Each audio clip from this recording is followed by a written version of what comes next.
Vitamin serums are everywhere right now. They promise brightness, fewer wrinkles, and that healthy glow. But are they actually worth the hype? I'm Kurt Yaz, the founder of Bronze Bites, and I've spent nearly a decade studying how nutrition affects the skin from the inside out. And today I want to show you what vitamin C actually does for your skin and how it affects it from the science and the results. You see, vitamin C L-ascorbic acid is a potent antioxidant. It neutralizes free radicals that cause collagen, blunt, dullness, and cause fine lines. It's also a cofactor that your skin needs to build collagen. Think of it as a bodyguard for your skin cells. It doesn't replace sunscreen, but it strengthens your skin's defense system so UV and pollution cause less damage. That's why it's considered the inside out sunscreen partner. Now here's where some of the science breaks apart. Vitamin C by nature is not stable. Here's where some of the hype falls apart. Some vitamin C formulations just don't work because their formulations are not stable. The studied sweet spot is between 10 and 20% L-ascorbic acid at a pH of 3.5 or lower. Those are the levels that show in clinical trials after 12 weeks of measurable outcome and effect. Once the serums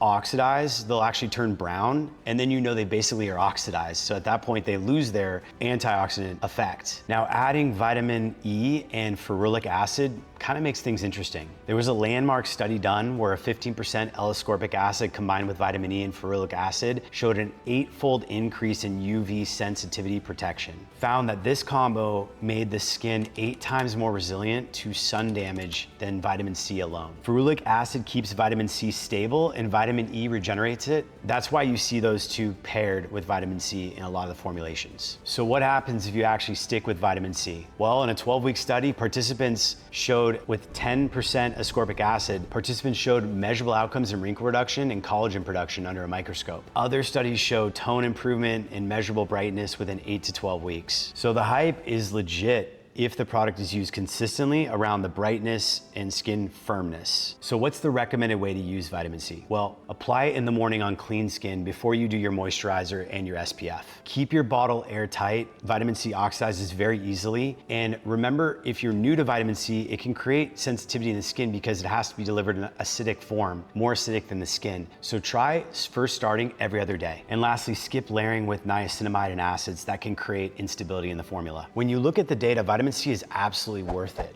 It just depends on the formula and the pH balance. It's not going to replace sun exposure that's damaging, but it certainly has its place in a skin routine to produce bright skin firmness and be a big critical piece of your healthy skin rejuvenation. Now for you science nerds, there's a few quick studies I'll reference that you can read off with some B-roll. There was a 15% vitamin C with a 1% vitamin E and a 0.5% ferulic acid that created the 8x increase in UV photoprotection versus vitamin C alone. That was Johnson et al. In the study done by Serums et al., there was a 10% ascorbic acid for 12 weeks that showed measurable significant wrinkle reduction and collagen production under a microscope. And in 8 to 12 weeks use, they also saw brighter tone, improved texture across multiple clinical trials. Lastly, there was a 5% sodium ascorbyl phosphate that reduced acne lesions, reduced inflammation in sensitive skin in a random controlled trial of data. In one of our future videos, we'll be testing the top vitamin C serums. I actually just received several of them, including the $180 Ferulic vitamin E combination